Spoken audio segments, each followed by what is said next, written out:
इस कहानी की शुरुआत होती है लूकस नाम के एक स्नाइपर से, जो एक पहाड़ी के ऊपर लेटकर अपने टारगेट पर निशाना लगाने की कोशिश कर रहा था। अब लूकस का टारगेट था डॉर्मॉफ नाम का एक आदमी, जो असल में एक आतंकवादी है और फिलहाल एक ट्रेन में बैठकर बेल्जियम जा रहा है। अब इस ट्रेन के अंदर लूकस का एक साथी भी था जिसका नाम था मोरिनो, और वो लूकस को उस आतंकवादी की हर एक मूवमेंट की अपडेट दे रहा था। लेकिन इससे पहले कि लूकस गोली चलाता, एक छोटी बच्ची उस आतंकवादी के सामने आ गई। पर अब लूकस को जल्द से जल्द गोली चलानी होगी क्योंकि ये ट्रेन एक सुरंग के अंदर जाने वाली थी। अब लास्ट मोमेंट पर लूकस ने गोली चलाई और लकीली वो इस आतंकवादी को मारने में कामयाब हो गया। अब मिशन के बाद मोरिनो लूकस से मिला और उसने उसकी खूब तारीफ की क्योंकि जो काम पिछले 6 स्नाइपर्स नहीं कर पाए वो लूकस ने बड़ी आसानी से कर दिया। हालांकि इस मिशन के बाद वो छोटी बच्ची लूकस के दिमाग में बैठ गई कि अगर उस दिन उसका निशाना चूक जाता तो एक मासूम बच्ची की जान चली जाती। इसलिए लूकस ने डिसाइड किया कि अब वो ये नौकरी छोड़ देगा और एक रिटायरमेंट वाली जिंदगी जिएगा।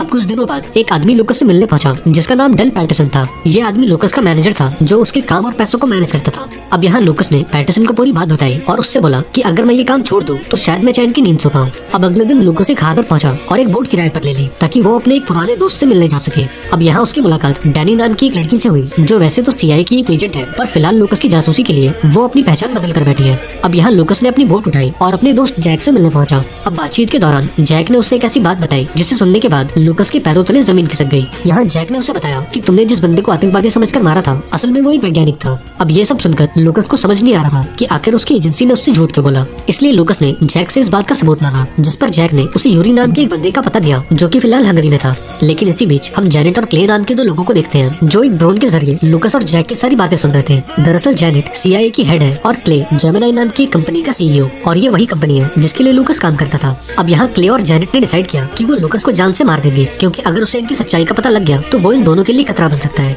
वहीं दूसरी ओर जब लूकस अपनी बोट में वापस आया तो उसे अपने स्टीयरिंग के नीचे एक माइक मिला और यहाँ लूकस समझ गया कि कोई उसकी जासूसी कर रहा है। इसके बाद वो डैनी के पास गया और उससे इस माइक के बारे में पूछा। इस पर डैनी ने इनकार करते हुए बोला कि मुझे इस माइक के बारे में कुछ नहीं पता। अब यहाँ लूकस ने उससे कुछ सवाल पूछे पर डैनी ने उसके हर सवाल का जवाब बड़े अच्छे से दिया। इसलिए अब लूकस को अपनी गलती का एहसास हुआ और उसने डैनी से माफी मांगते हुए उससे एक डेट के लिए पूछा। अब डैनी भी इसके लिए मान गई और इन दोनों ने शाम को मिलने का डिसाइड किया। अब उस शाम जब लूकस डैनी से मिला तब उसने डैनी के सामने उसकी असली ID रख दी। अब डैनी ने भी मान लिया कि वो CIA की एक एजेंट है और आज के बाद वो लूकस की जासूसी नहीं करेगी। अब डिनर के बाद डैनी ने उसे थैंक्स बोला और फिर ये दोनों अपने घर निकल गए। अब उस रात जेनेट के लोग उस बोट पर पहुंचे और जैक और उसकी गर्लफ्रेंड को मार डाला क्योंकि जैक ने लूकस के सामने उनका राज खोल दिया था। वहीं दूसरी ओर जब लूकस गहरी नींद में था तब उसने किसी की आहट सुनी और यहाँ उसने देखा कि कुछ लोग उसके घर में घुस चुके हैं। अब ये देखते ही उसने फौरन मोरिनो को फोन किया और उसे अपने घर से भाग जाने को कहा, लेकिन इससे पहले कि मोरिनो को समझ पाता उन लोगों ने उसे मार डाला। अब यहाँ लूकस ने भी अपनी बंदूक उठाई और इन एजेंट्स को मारने के बाद वो सीधा डैनी के घर पहुंचा। अब डैनी को सोते हुए देखकर वो समझ गया कि अगर उसने इन एजेंट्स को भेजा होता तो ये अपने घर पर जाग रही होती और अब इसका मतलब ये था कि वो लोग डैनी के पीछे भी जरूर आएंगे। इसलिए लूकस ने उससे बोला कि हमें जल्द से जल्द यहाँ से निकलना होगा। अब ये सुनकर डैनी अपने बोट की चाबी लेने पहुंची, लेकिन यहाँ एक एजेंट ने उस पर हमला कर दिया। पर चूंकि डैनी भी CIA की एक एजेंट है इसलिए इन दोनों के बीच हाथापाई हो गई। अब यहाँ डैनी ने इस बंदे को खूब मारा और उससे उसकी बंदूक छीन ली और थोड़ी पूछताछ के बाद उसे पता चला कि इन लोगों को भेजने वाला कोई और नहीं बल्कि कोई जेनेट है। अब थोड़ी देर बाद लूकस भी यहाँ पहुँच गया और फिर डैनी ने उसे पूरी बात बताई। इसके बाद इन दोनों ने साथ मिलकर काम करने का फैसला किया और एक स्पीड बोट में बैठकर यहाँ से भाग गए। अब अगली सुबह ये दोनों समंदर के किनारे पर पहुंचे जहाँ लूकस का एक फ्रेंड इन दोनों को लेने पहुंचा। इस बंदे का नाम बैरी था और ये प्लेन से लेकर रॉकेट तक सब कुछ उड़ा सकता है। वहीं दूसरी ओर क्ले जेनेट से मिलने पहुंचा जो उसके एजेंट से काफी निराश था क्योंकि इतने सारे लोग मिलकर भी लूकस को नहीं मार पाए। अब क्ले ने ये डिसाइड किया कि वो खुद इस मामले को हैंडल करेगा और इसलिए उसने अपने सबसे खास स्नाइपर को लूकस को मारने का मिशन दिया। वहीं दूसरी ओर लूकस ने पैटरसन को फोन किया और उसे पूरी बात बताई। इस पर पैटरसन ने उसे बोला कि जेमिनाई और CIA दोनों ही बहुत हाई अथॉरिटीज है और मैं चाहकर भी तुम्हारी हेल्प नहीं कर सकता। अब यहाँ पैटरसन ने ये भी बताया कि डॉर्मॉफ कोई आतंकवादी नहीं बल्कि एक जाना माना वैज्ञानिक था, लेकिन जब उसने जेमिनाई के लिए काम करने से मना किया तब क्ले ने उसे मारने के ऑर्डर्स दे दिए। इसके बाद लूकस डैनी और बैरी के साथ कोलंबिया पहुंचा और एक होटल में चेक इन किया। लेकिन अगली सुबह जब लूकस की आंख खुली तब उसने अपने बगल वाली बिल्डिंग पर एक स्नाइपर को कूदफान करते देखा। इसलिए लूकस ने इस होटल से बाहर जाने का डिसाइड किया ताकि वो स्नाइपर इसके पीछे आ जाए और इस मौके का फायदा उठाकर डैनी और बैरी यहाँ से निकल जाए। अब जब लूकस होटल से बाहर निकला तब यह स्नाइपर भी उसका पीछा करने लगा और बहुत जल्द इन दोनों के बीच गोलीबारी शुरू हो गई। अब इसी बीच लूकस ने देखा कि ये स्नाइपर हूबहू उसकी कॉपी है, मानो वो इसका एक जूनियर वर्जन हो। इसलिए मौका मिलने पर भी लूकस ने उसे मारा नहीं और यहाँ से भाग जाना सही समझा। लेकिन जूनियर उसका पीछा करता रहा और लूकस को जान से मारने का एक मौका नहीं छोड़ा। अब यहाँ लूकस ने देखा कि जूनियर के लड़ने का तरीका भी उसके जैसा ही है, इसलिए उसे जूनियर को हराने में प्रॉब्लम हो रही थी। अब एक लंबी चेज के बाद जूनियर ने लूकस को घेर लिया, लेकिन इससे पहले कि वो इसे मार पाता कोलंबिया की पुलिस ने लूकस को गिरफ्तार कर लिया। अब थोड़ी देर बाद डैनी उस पुलिस स्टेशन में पहुंची और अपना CIA का बैज दिखाकर लूकस को लेकर यहाँ से चली गई। इसके बाद ये दोनों बैरी के साथ हंगरी के लिए निकल पड़े ताकि वो जैक के दोस्त यूरी से मिलकर जेमिनाई का पूरा सच जान सके। थी। अब रास्ते में डैनी ने लूकस से पूछा कि क्या जूनियर तुम्हारा बेटा है। इस पर लूकस ने साफ इनकार कर दिया और उससे बोला कि मुझे इस बारे में कुछ नहीं पता।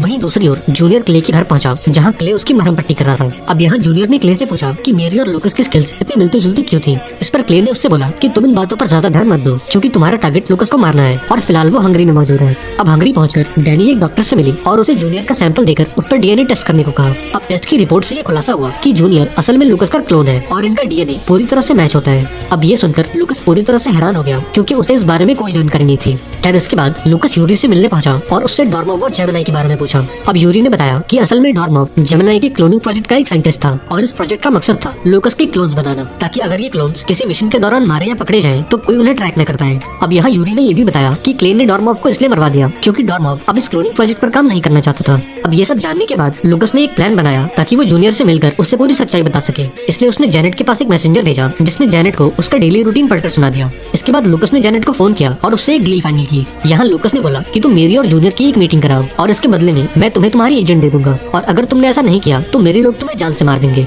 अब उस रात जूनियर डैनी से एक गार्डन में मिला और उसकी अच्छे से तलाशी ली, लेकिन यहाँ लूकस से मिलने के बजाय वो डैनी को लेकर एक सुरंग में चला गया और लूकस से कहा कि अगर तुम मुझसे मिलना चाहते हो तो तुम इस सुरंग के अंदर आ जाओ। इतना कहने के बाद जूनियर ने इस सुरंग में एक ग्रेनेड को फिट किया ताकि जब लूकस अंदर आए तो धमाके से उसके चीथड़े उड़ जाए। अब जैसे लूकस अंदर आया तो इस सुरंग में एक तेज धमाका हुआ और जब जूनियर लूकस की बॉडी देखने पहुंचा तब लूकस ने पीछे से आकर उस पर अपनी बंदूक तान दी। अब यहाँ ये खुलासा हुआ कि डैनी ने अपने दांतों में एक माइक छुपा रखा था और इसके जरिए लूकस इनकी सारी बातें सुन पा रहा था। अब यहाँ लूकस ने जूनियर से बोला कि मैं तुम्हें मारना नहीं चाहता क्योंकि तुम मेरे ये क्लोन हो और क्ले तुम्हारा बाप नहीं बल्कि एक सन की पागल है जो केवल तुम्हें अपने फायदे के लिए इस्तेमाल करता है। दरअसल क्ले ने आज से 25 साल पहले मेरे ब्लड सैंपल्स लिए थे ताकि जब मैं बूढ़ा हो जाऊं तो वो मेरे क्लोन से मुझे रिप्लेस कर दे। और मैं ये भी जानता हूँ कि तुम्हें भी मेरी तरह मधुमक्खियों से एलर्जी है और तुम भी किसी को बेवजह मारना नहीं चाहते। लेकिन यहाँ जूनियर ने इन बातों को मानने से इनकार कर दिया और दोबारा से लूकस पर अटैक कर दिया। अब लड़ते लड़ते ये दोनों पानी में जा गिरे, लेकिन इससे पहले कि जूनियर उसे मार पाता डैनी ने बीच में आकर उसकी जान बचा ली। अब जूनियर मौका देखकर यहाँ से भाग गया और सीधा जेमिनी के हेडक्वार्टर्स पहुंचा ताकि वो क्ले से पूरी सच्चाई जान सके। अब क्ले ने उसे बताया कि हाँ तुम एक क्लोन हो और मैंने तुमसे झूठ इसलिए बोला ताकि तुम इतने स्ट्रॉन्ग बन पाओ कि कोई भी ताकत तुम्हें हरा ना पाए।